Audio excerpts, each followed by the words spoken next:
পাকিস্তানের ভারত ম্যাচ বয়কটের ঘটনা যেন ক্রিকেট বিশ্বকেই নাড়িয়ে দিয়েছে ভূমিকম্পের মতো করে। এক্সে এক বার্তা দিয়ে পাকিস্তানের সরকার বয়কটের বিষয়টি নিশ্চিত করেছে। পাকিস্তানের ভারত ম্যাচ বয়কট করা মানে আইসিসির বিশ্বকাপের রাজস্বের একটি বড় ক্ষতি। চরম নাটকীয়তার সমাপ্তি ঘটিয়ে অবশেষে আসন্ন টি-20 বিশ্বকাপে খেলার সিদ্ধান্ত নিয়েছে পাকিস্তান। তবে জন্ম দিয়েছে নতুন এক নাটকীয়তাও। আগামী 15 ফেব্রুয়ারি ভারতের বিপক্ষে গ্রুপ পর্বের ম্যাচ পাকিস্তানকে বয়কট করার নির্দেশও দিয়ে রেখেছে দেশটির সরকার।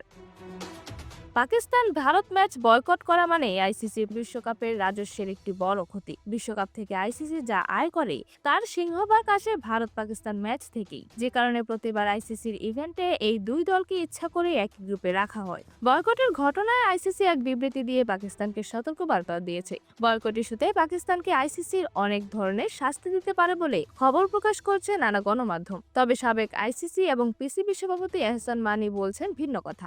তার মতে পাকিস্তানকে কোনো রকম নিষেধাজ্ঞা দেওয়া যাবে না। স্পোর্টস্টারকে এহসান বলেছেন, সরকারি নির্দেশনা অনুসরণ করায় পাকিস্তানের বিরুদ্ধে কোনো নিষেধাজ্ঞা আরোপ করা যাবে না। এই কারণ দেখিয়ে ভারত 2025 সালের চ্যাম্পিয়ন্স ট্রফির ম্যাচ পাকিস্তানে খেলতে অস্বীকৃতি জানিয়েছিল। দ্বিমুখী নীতি অবলম্বন করা যাবে না। তাই দুর্ভাগ্যবশত আমি আবারও এই সত্যটি তুলে ধরছি যে সমস্যা মোকাবেলা করার পরিবর্তে আইসিসি কেবল দর্শকের ভূমিকা পালন করেছিল। এহসান আরো বলেন, যে কোনো দেশের ক্ষেত্রে তার সরকারকে সম্পৃক্ত হওয়ার দরজা খোলা রাখা হয়েছিল, বিশেষ করে এটা জেনেই যে পিসিবির চেয়ারম্যান সরকারের একজন মন্ত্রী। এছাড়া ভারতীয় বার্তা সংস্থা পিটিআই পিসিবি সূত্রের বরাত দিয়ে জানিয়েছে, পাকিস্তান সরকার বোর্ডকে আরও জানিয়েছে যে জাতীয় দল 15 ফেব্রুয়ারি ভারতের বিপক্ষে খেলবে না এবং বিশ্বকাপে তাদের পয়েন্ট হারাবে।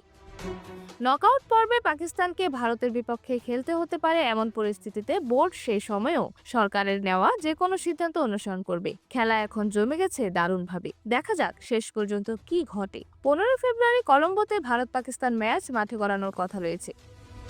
এরকমই যে কোনো খেলার আপডেট সবার আগে পেতে অবশ্যই চ্যানেলটি সাবস্ক্রাইব করে রাখুন। ধন্যবাদ। Flavours news.